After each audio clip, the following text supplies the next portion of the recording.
we know we're going. If we're going a long distance, we usually deploy for a week.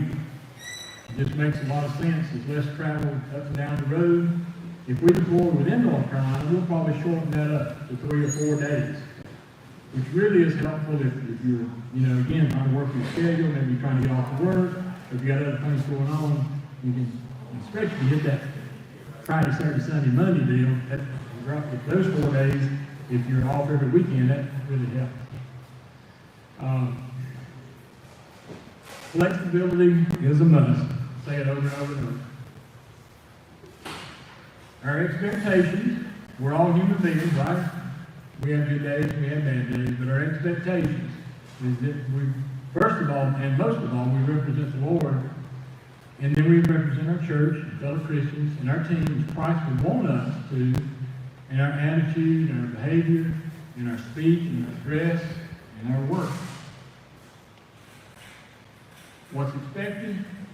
You got your shirt, you got your hat, you got your badge, you got those today, you will be getting your badge. If they didn't get yours printed, they'll mail it to you. These are not to be worn to the flea market. These are not to be worn to the liquor store. These are not to be worn to the club. You go on a disaster, or if you go to one of our mission rallies, or if you go somewhere representing Baptist on missions. Used to be North Carolina Baptist men. Yeah. Guess what, girls? Yeah. We Baptist on mission now. So anything that's related to anything about what we do, wear your yellow.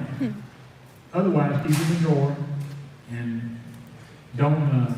If you get involved and later say this ain't for me, or you age out or whatever, don't give them away.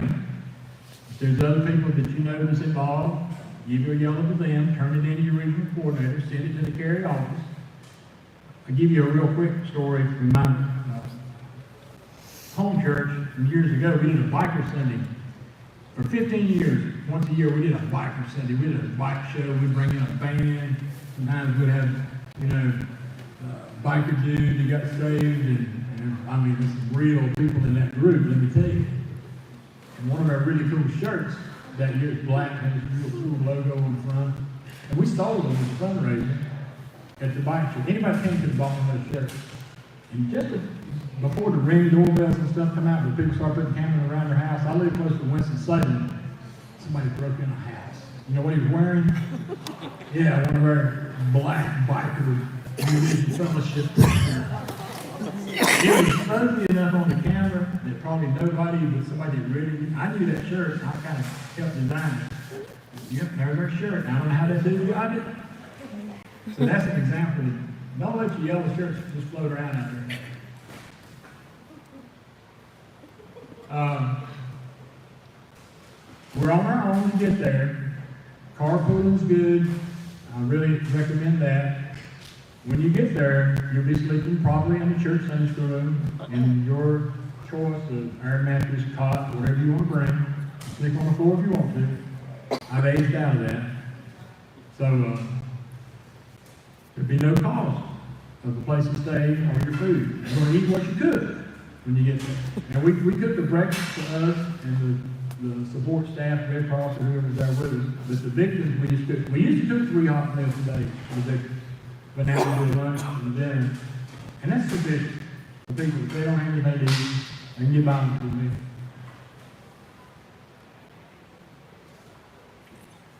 I shared a little bit this morning about how we interact with people. Unfortunately, in feeding, we don't have the interaction with the community as much as the people that's out, getting the mud out of this guy's house, or cutting the tree off of the lady's house and had a limb go right down through the roof and put the tarp on it. But when there is a time that you interact with a person, we have people that are trained in chaplaincy, and that's a wonderful thing. But as a Christian, it's on all of us to have compassion on others. And there's times when you might be just a person that victim of that hurricane or tornado or fire or whatever, you might click, you might connect with them. Take time to listen. When we used to do the walk up, a good example of our meals that y'all put out today for the people to walk up and get, my pet peeve was to not have a line. Y'all did a fantastic job of that today.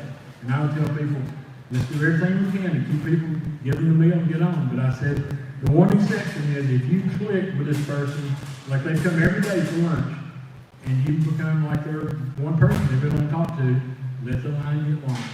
You just go listen, pray with them if they want you to pray with them. Somebody needs that listen. The main thing they want somebody to do is listen to them. So be that listening ear. Don't try to make any promises about us or you or our organization that you can't meet yourself. Don't promise, oh, we're going to fix your house back just like it was for this hurricane. No, we don't need to make any promises that we're not, just to make it feel better. Typical day on site, we're going to talk about this. 3 meals for us, 2 meals for them. Cooking usually does start before breakfast to get the first meal out on time. If we're doing 4,000 meals tomorrow, or we're doing 15,000 meals tomorrow, guess which one you get up earlier for? Yeah. So that would be determined about how soon we need to. All right, there's another factor. Red Cross is going to take these meals out 3 hours from here. Well, you got to factor that in. So put all that together, your leader will say that night before, we're going to start cooking at 3 o'clock in the morning. Or 4:30, or 5, or whatever. 5 is late. 5 is a late start date for us. For you early morning folks, that's great. I'm not exactly that guy. But that's cool. That is the nature of what we do. We have been in places where we would cook 2 meals in the morning. In Lafayette, Louisiana, the herb would take lunch and dinner because real numbers, they would drive in 3 hours and serve a meal. If we had to come back and get supper, it's 3 hours down there, 3 hours back, pick up the supper, 3 hours down there again, and back. So we did those meals in the morning, and they just left and they didn't come back until dark:30 that night. So we're flexible. Already talked about that. Already talked about drive-through. You already know about, again, this presentation was made to show you before you ever cooked, okay? So you know a lot of this, you've done experience today. The cooking, the inventory, the sanitation, the herb staging, or the drive-through. Every night, we have a time to kind of wind down after supper. We'll have a devotion. We may be just us. We may be at a church that's got recovery to chainsaw and tar people at the same site. Maybe some other people doing other things. And it may be a lot more than that. A few years ago, I was in Lake Charles, Louisiana, and we had several states there. And it was wonderful. It was like a box of chocolates. You just didn't know who was going to pop up next. But it's a real good time to, usually in a crowd as big as even this big, somebody that day had an experience of some kind that's worthwhile to share. I stubbed my toe ain't one of them, but there's times when things like, sometimes if we get far enough ahead, our yellow shirts can ride with the Red Cross people and go out in the community. I've never done it, but many people have. They come back with some wonderful stories of the people they interacted with. So that debriefing and wind down time at night, it's going to be short. Some people get long-winded like me, but if you got to get up at 3 o'clock, you're going to go ahead and get to bed. So, but it is a wonderful time to just share a little bit. It's the end of the day. Sometimes you took on some stress of the disaster while you're there, and sometimes it's good to kind of get that out too, in a group or to an individual. You done heard about Tom and Richard? They're in charge. White hat, white vest. They give the direction to the blue hats. Blue hat directs things to the day, and assigns the volunteers where they need to be. One of our goals, and I'd say our main goal, is that everybody goes home with all the fingers and your toes, nobody gets hurt. We've had people to back off from a reefer trailer and miss a step and break their ankle. And we had a safety lady in New Orleans that her first deployment, she was so excited. And the forklift was set beside the kitchen because they had just brought some food to the kitchen from the inventory. And the forks were down, just like if you've been ever trained at all in forklift, you know that's the right thing to do. She still tripped over it and broke this big bone right here. And she was the nurse, the MRC person. And the safety dude who was there got his thumb caught between the ball and the trailer hitch and smashed it right before that happened. And he was supposed to be keeping us safe. So things can happen, right? It's one of those accidents. But we don't want nobody to have to go to the hospital or even anything minor. Make sure you've got the right help to go. Some of those examples I've already given you. When we went to New Orleans, COVID was still a big deal. And we had a guy to drive all the way from North Carolina to New Orleans, and he didn't have COVID, but he was sick. We isolated him, put him in a room by himself, and he about went stir crazy. He finally went home. But if you're, you know, we don't give medals in this thing, so it ain't like if you feel bad, don't go. You tell your coordinator, maybe I can go the next time. I've been on several overseas or international disasters. You need to, even here, you need to make sure you have a tetanus shot. But some of the countries that we go into, the CDC website can tell you that. Or I personally have a little independent drugstore in Eden, North Carolina. Eden Drug, real creative name. But the guy that one of the owners there, he knows every country. He's got, yeah. It says to take this and this and this, but you really need to take this and this. And they keep the stuff there. I can go get my shots there. But if you're going overseas, make sure you've got all the proper immunization. If you're going on a disaster, take your medications with you. I have flown to several disasters in Texas, in Louisiana, South Florida, and had a guy on my team again from Eden, North Carolina, put his medicine in his check bag when we go to Baytown, Texas. His bag didn't make it. I saw him 2 years later, he never got his bag. He had to go to Walmart, get Walmart, call Walmart, back home, send his prescription over. Keep your medicine with you. If you're flying to a disaster, take it on your carry-on bag. Make sure you take enough. Let somebody else know that you're on whatever medicine. The rest of that I kind of ad-lib too. Again, I'm not trying to shorten this up because y'all, some of this stuff you've already seen out there. Take comfortable clothing. Lieutenant Dan said, look after your feet, wear dry socks, right? So, look after your feet. No open-toed shoes in the kitchen area whatsoever. Look after your feet. I've deployed for as many as 12 days, maybe longer, and after a few days from the knees down, I'm dying. But after about a week, I kind of get over a hump, so to speak. When you get a chance, sit down. Look after yourself. Stay hydrated. Stay hydrated, stay hydrated, stay hydrated. You can Google this and get different answers on it, but I say at a minimum, if you're going to drink stuff like Gatorade, drink at least 2 bottles of water. We had somebody drink only like Gatorade, they ended up in the hospital. I'm not a doctor, not on TV or nothing, but there's too much of some of that stuff got in the system. So drink predominantly water. And if you really want the Gatorade stuff, some people say take, our safety guy says drink at least 3 bottles of water, but at least 2 or 3 to a Gatorade. Around the kitchen, there's places you can get hurt. You can hurt your back. You can fall.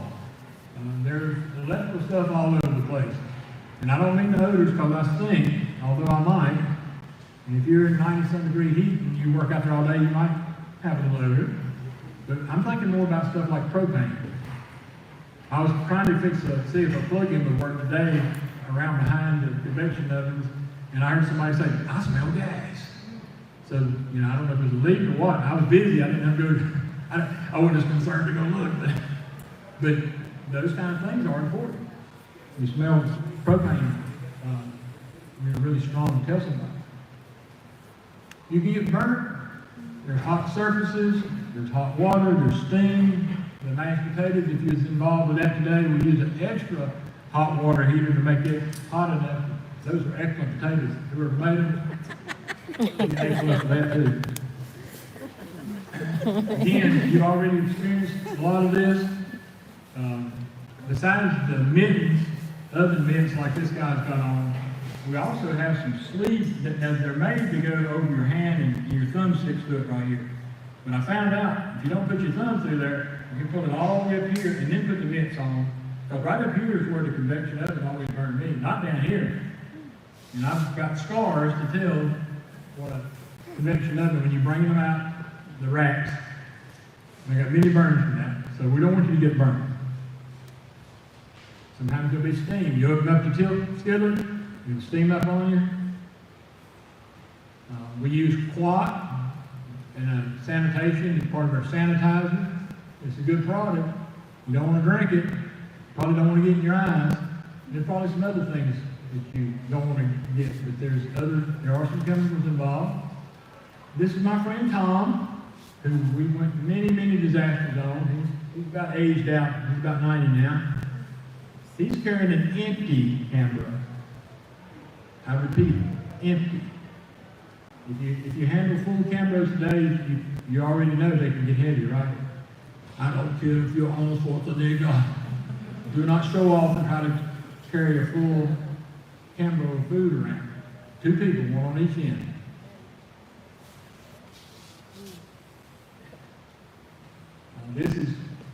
This is not really a big reefer. This is kind of one of our. This is simulate that you're on the reefer here. They're all up pretty high, so it'd be real easy to fall, come down the steps, or you're trying to climb down the little steps on the side. Plenty of opportunities to slip, trip, and fall.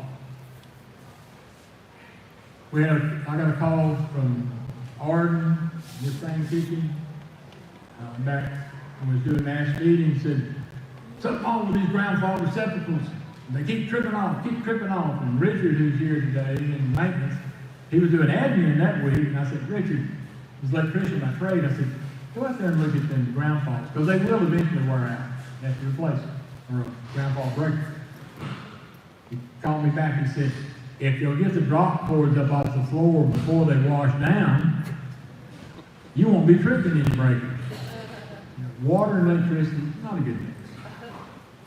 So there is standing water a lot of times around a disaster site. PPE, or personal protective equipment, gloves, we have different kinds of gloves, the food safety gloves, or the hot mitts. We've also got, if you were working in the freezer part of inventory, we've got gloves that are made just for working on cold stuff, which is, if you have enough cold stuff, I was trying to get water bottles out of one of these coolers today, and after going fishing for about the 6th one, my hand was aching. So there's lots of different temperatures that make us, if nothing else, they'll be painful. We have some gloves, protective boots. I don't know that we carry anything like that. If I'm on the site and I'm wearing boots, they're going to have steel toes just because of my background. But if I'm going to wear boots, they're going to have steel toes because I used to have them at work. Eye protection. These are safety glasses without the side shield. That's all the glasses I got, so that's why I use it all the time. So there are different things that you're doing, mainly in sanitation, that you might need to be careful with your eyes. There's your food service gloves. You see they're closing up on the camera liner. And again, the gloves for the mitts for something hot. You've already experienced some of that, and I've already alluded to it just a bit. But you'll have at least one chief cook in the kitchen to give you direction. These are just some pictures of different things going. Again, y'all didn't experience this, but Before we start doing this way, you had this before you went and worked in the kitchen. The food distribution leader, people are getting things set up, you get the hot meals out. When we have the herbs come in, I've had as many as 30-some herbs come. They usually got a 4-digit, 5486 or some 4-digit number. Sometimes we'll set up a pallet for each one of those, and we'll put their meat and their vegetable, and their starch, or their fruit, all their camos go in this one. And we'll label them, and the herb back up to his or her respective thing, loaded once it's gone. Other times, we've had a real tight space, and we put all the meat together, all the vegetables together, and they just did a little drive-through, and we loaded him as he went down the road. There's a couple of different ways of loading the herbs, but the main thing is to get them in, get them out, into where they're going into the community.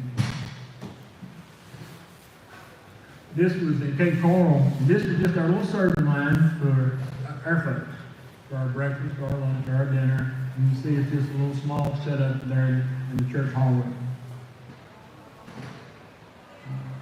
Again, this is talking about the herb loading. And here's an example of what that looks like. Sanitation engineers cleans up everything, the utensils, the cameras. You store them and let them air dry. Part of the sanitation process is you wash them, you rinse them, and then you put them through the bath that's got the quad in it.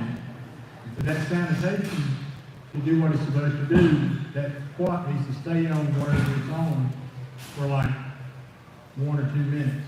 So we don't need to take them out and, it looks like you're being very proactive if you're trying to dry them in towels, but you need to sit there and let that do its sanitizing. So we'll let them air dry. And then that's an example of sanitation that y'all have already experienced. Inventory, this looks like it might be the least important thing, but it can be the most important thing that happens on the site, because if you're cooking 10,000 meals tomorrow, inventory is going to have a better feel for what's out there in all those trays. The cooking leader and the inventory leader gets their heads together and says, I've got 10,000 beef patties, or I've got 10,000 pre-cooked chicken breasts, boneless chicken. Now, if he comes back and says, I've got 3,000 of this, and 2,000 of that, 4,000 of that ain't a good thing. You'll learn in mass production, you ideally want to cook the same product for the whole meal that day. So the inventory, pre-staging stuff for tomorrow. If you're going to start cooking tomorrow at 3 o'clock, inventory is not going to sleep in. They might stage your stuff tonight. Your baked beans in the can, they can be out there right ready to go up. And how about like the can? Who would operate the can over there? Ain't that cool? Don't tell nobody I said this, but sometimes we have competition. See who can open a case and stuff. Boom, boom, boom. I just think it's so cool. So inventory is so important. And again, there's a lot of stuff up in the trailers. There's a lot of stuff done by the forklift. If you're going to cook a half a pallet of green beans, the inventory forklift people get it to the kitchen a whole lot better than lugging them like we did today to get them over to the counter. I want to cover this one a little more in depth. If you're 18, you're considered an adult. When my kids hit 18, I don't know if I consider them adult or not. But legally, they can come to training, they can go on disaster as an adult at 18. If a young person, 16 or 17 years old, comes, they can also deploy with a parental permission form filled out. If they're between 11, which I think is too young, but 11 to 15, they can come to training. They can come with a parent to a disaster. And the part I want to emphasize today is because in one of our previous trainings, somebody brought their younger child, fit in this age range, and then when they wanted to go deploy, they thought the child could do everything that everybody else could do. And it's not stated, I want to probably change that in the feeding manual. If an 11-year-old comes to this kitchen, you bring your 11-year-old, They're not going to be around the stove. They're not going to be around the tilt skillet. They'll probably be serving people, handling the clamshell. They might be carrying stuff to sanitation. But we're not going to let them get around the more critical stuff, okay? We don't mean you may have the smartest 11-year-old in the world, but there's going to be some restrictions. Does that make sense? And again, there's probably some very responsible younger kids, but, you know, some may not. So where we're going to err on the side of caution, right? They can still go. You're responsible for them, parent, but we will keep them out of this. The more things that could affect them.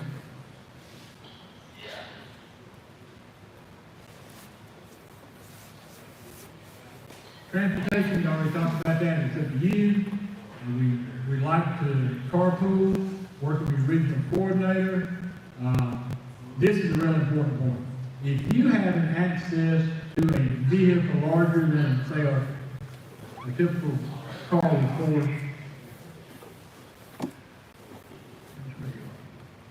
if you have a van, if you have a church van, if you have a church bus, you're going to be your regional coordinator's best friend. If we got to go to South Florida or Louisiana or Vermont or somewhere like that, one of the biggest questions I get from people from my region and other regions is we got to go a long way is how are we going to get there? How are we going to get there? So if you've got access to anything larger than, you know, like a full-passenger car for a mass big deployment, once you learn who your regional coordinator is, y'all start emailing back and forth, say, hey, my church has got an XYZ, carries 20 people, 15 people, I'm an authorized driver, or I'm not an authorized driver, but old Bill, he is, and he'll go. He's not trained. Guess what? It's okay, Bill can go. We can get you a van, get you a bus, we give him a lollipop or something, say, yeah, here's the van. So that's really important. You got access to a vehicle, larger vehicle. When you get to a disaster area, there may or may not be fuel. And sometimes you need to make sure before you get all the way in there that you fuel up. I fueled up before I got to Arden this year. Then I got to Arden, and one of our North Carolina, our former state president, has an oil company right here in this community, probably somewhere close, and he sent a thing of gas up there. And gone. I just filled up, and he's going to give me gas. I got 3 whole gallons.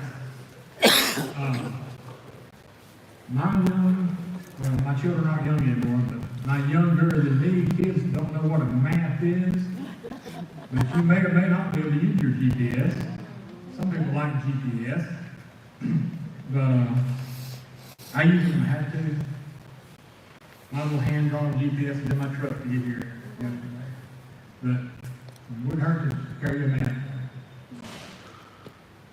Your conditions of where you're going to be housed. I said already, we'll provide food. Do every effort to make the best of provisions. You usually don't sleep in the church. You could be sleeping in school. You could be sleeping in some other facility. Showers, I'd say 99.9% of the time will be there. And most of the time now, we'll provide towels for you, so you don't have to worry about bringing a wet towel home. Laundry units will typically be on any medium to large deployment. So if you're going to go somewhere, we are out of state, we're going to stay a week. You know, before you go, there's a laundry unit. You don't have to carry a set of clothes every day. You can take less clothing. So a couple of days into it, you put your clothes in a garbage bag, you put your name on the bag, and then you leave it for the laundry people, and tomorrow it'll be washed and folded in a new clean bag, folded with a scripture verse on the side of it, and you don't have to carry so many clothes that way.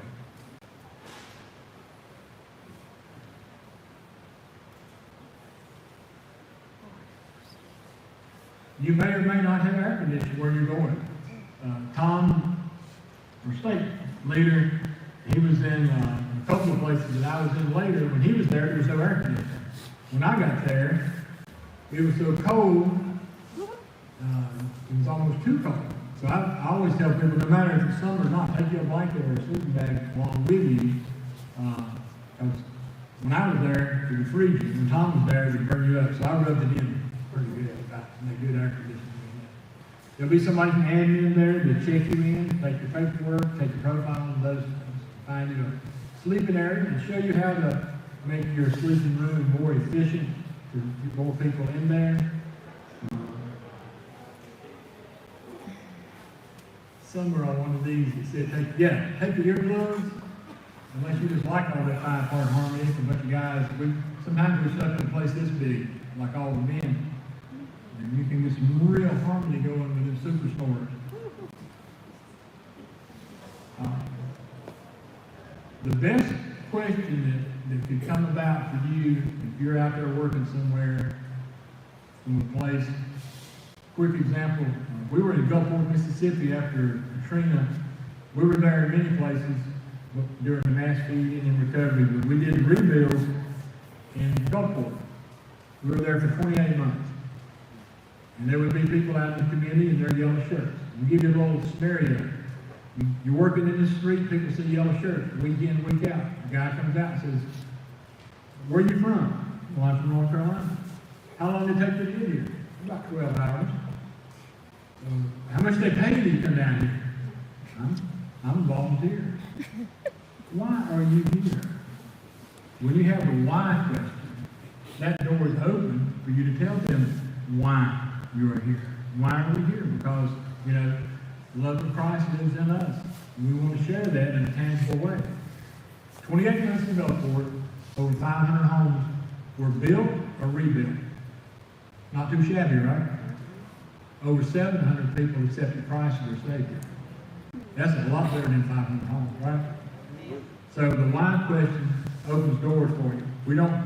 We don't cram Jesus down nobody's throat. We shouldn't do it away. We shouldn't do it on Zap. We shouldn't do it next door. But when the why question comes, they've opened the door for you to share what Christ means in your life. We shouldn't, and we will not pressure people when we're out with the yellow church. If you have material you like to use, make sure you check in with your on-site coordinator. Don't give out stuff unless they ask for it. You can't take Bibles. We like to give Bibles away. And sometimes some of our chaplain volunteers, a lady come in, I think it was in Cape Coral, and we give away 35 Bibles today. That was a really good day in the Bible giving category. Have trouble with these buttons. If you're on a site, on a big site, especially in the first week or two, there's a very good chance that somebody from the media will come up. If they got a big camera or something, pretty obvious, that they might have a little fancier than my notepad I carry, but they might just walk up with a notepad, start asking questions. They should identify themselves. Not to say that you couldn't do a good job, but if somebody from the media shows up, you should say, excuse me just a minute, let me go find my on-site coordinator or my blue hat and go through the chain of command and let them initiate everything. I've been on the site before and it was on the news that night, and I didn't even know the TV people were there. And it was all worked out, but this really works out for the best. Don't smoke in the Baptist on Mission vehicle or any of the facilities that we're going to be using. I wish we didn't even have to address this. The Blue Hat, our on-site coordinator, will designate places. Sometimes with some of the other organizations like Red Cross, they might have a lot of smokers. Hopefully we don't have a lot of smokers, but we don't want to smoke around the kitchen and around when you're going in outdoors. So there'll be a designated place to do that. Go over there and fill your lungs up, but not our rest officers' lungs. We need to be good stewards of the facility that we're using. As I wanted to tell folks about some of the coolers I brought today, it was clean when they got here, and it was dry when they got here. And when they go home, I want them clean, I want them dry. I've done clean 3 of them myself before we come in here. So I want to say, we ain't your maid, we ain't your mama. But we need to be good stewards of the facilities when we stay somewhere. If you go in the church bathroom and the toilet stopped up, tell somebody. Don't ignore it. Sometimes we've overloaded the system on some of the places because they're not used to having as many people as we have to be there day in and day out. Be good stewards. It ought to be go without saying that these churches that open their doors, just like for this one, for training, and a church that opens its doors for us to be there for days and weeks and sometimes months, they're not used to that. 24/7 of people being there. They got some churches handle this a lot better than others, but whether they handle it good or not, we need to be good stewards of that facility. Something happens, accidentally, whatever, let your blue hat know. Flexibility. I've said that word several times today, and we can't emphasize it enough that we have to be flexible. We're on site. We need 5,000 meals for tomorrow. Okay, we got it. We're going to start about 3:30 because we got to get them out early to get them down the road. Well, next morning, Red Cross comes up.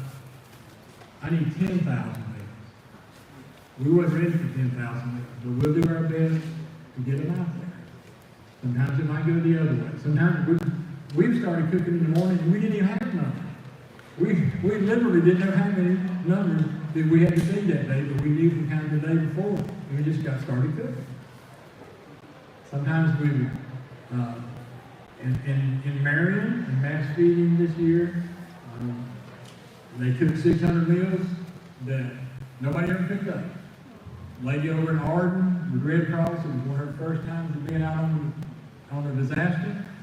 She wanted us to cook about, I forget how many thousand meals. She called me at 4:30 p.m. for that day, for the dinner meal. I said, ma'am, there's 600 meals in Marion. You can go get them. We got a reefer full of MREs, the military meals. That's the best we can do. And so she went and got her 600 meals over here, and I don't know what happened. She didn't call me back. Thank the Lord. But there's different things that's going to come up. We just got to be flexible. When we went to South Florida, we started, I guess, in Miami. Got set up in Miami, but most of the food was going down in the Keys. Packed up our kitchen, and the kitchen went to the Keys. Okay, we're fine in this Pepsi company's parking lot. But the only church we could sleep in was 37 minutes down the road. It wasn't a really good, conducive situation, but that's what we had to do. And we rode buses down there, and we rode buses back, but the bus drivers had to have 8 hours of sleep or rest before they could drive us back. And so then you had a team coming and a team going, and not enough room for them all. You had to be flexible. So things like that happen. But that's part of the disaster world. And as we finish up today, several of you raised your hands if you've already been up in the mountains or somewhere. $50, right there. Yeah. It's okay. I'm on the last slide, so yay! So, what I want to tell you though, in all seriousness, we've had the most people ever this year to train. We had these big trainings like we've had today. But even besides that, we've got a long list of trained people in our list of each region. The norm, percentage-wise, of the people that come to attend our feeding training that ever deploy once is low. Very low.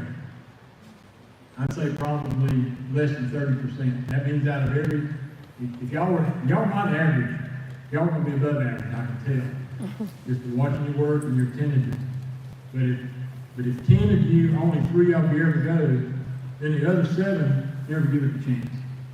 So I want to challenge you today to go once. You might go once and you say, this ain't for me. I tried it. I'll do something else. Or maybe I ought to go to shower laundry or go out there and cut trees. We had a recovery guy come and help us feed one time. He said, I'm going back to recovery. Y'all get up too early and you work too hard. But if you never go You'll never know. Because some of you will go, and I hope you all go, and you fall in love with feeding people in Jesus' name. That's a very scriptural thing to do. It's called water. Sometimes the cold water, sometimes it's the ambient temperature water. If somebody's thirsty, and you give them water, if they're hungry. I had a guy that was in the dumpsters in Cape Coral. His son and his people from his son's community lived in tents because all their houses got flooded or blown away or something. I gave him a great big bunch of the MREs. Right before I came home, he came back to empty another dumpster for us, and he found it to tell me, my son said, not food that we could, but the little MREs out of the package was some of the best stuff we've had to eat in weeks. And, you know, that gives you a pretty good feeling when a guy pulls you, makes a great effort to tell me he appreciated something that's such a small gesture on my part. Again, I want to challenge you to go at least once. You might get hooked and say, this is for me. This is what I can do. But you'll never know if you don't go. Okay? Thank you all for putting up with me today.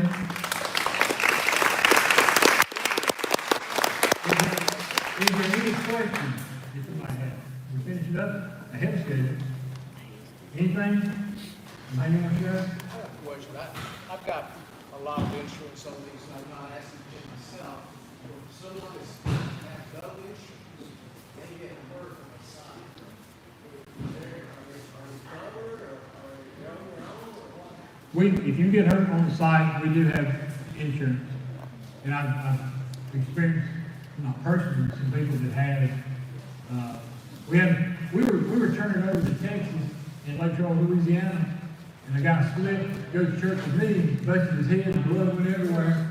And one of the people that's in the turnover meeting with the team from Texas coming in, she jumps up to go get the nurse, trips over the leg of the table, and broke her shoulder. Full shoulder replacement. So we were almost getting ready to leave and had two accidents. But yes, we have insurance, and your primary insurance is your primary. This will be your secondary. Yes. Yes. I can't hear you. Come on up here. This is Paula. She's blue hat reading forward, right here where you are. I know y'all was around her out in the kitchen today. Thank you. When you bring your sleeping gear, you bring an air mattress, you're not bringing a queen. You're not bringing a king. You're not bringing a fool. You're bringing a twin. Let's say that together. Twin.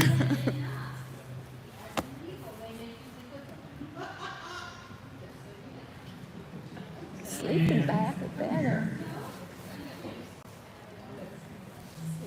After, bring more than one pair of shoes. How many pairs of shoes do we bring? How many pairs of shoes do you bring? I just asking. I know there's shoe habits. Yeah. Good point. Good point. Your badge will be They're right up there in in the door. that. Where we ate. Where we ate. Yeah, right out this door in the back. If your badge is there, pick it up. If your badge is not there, it'll be mailed to you. Or you talk to Tom. Yeah. Tom, the leader, right out there. Okay. Anything else? Good water. God bless y'all. Thank you for being here. Thank you for doing such a great job. Appreciate you. We love you.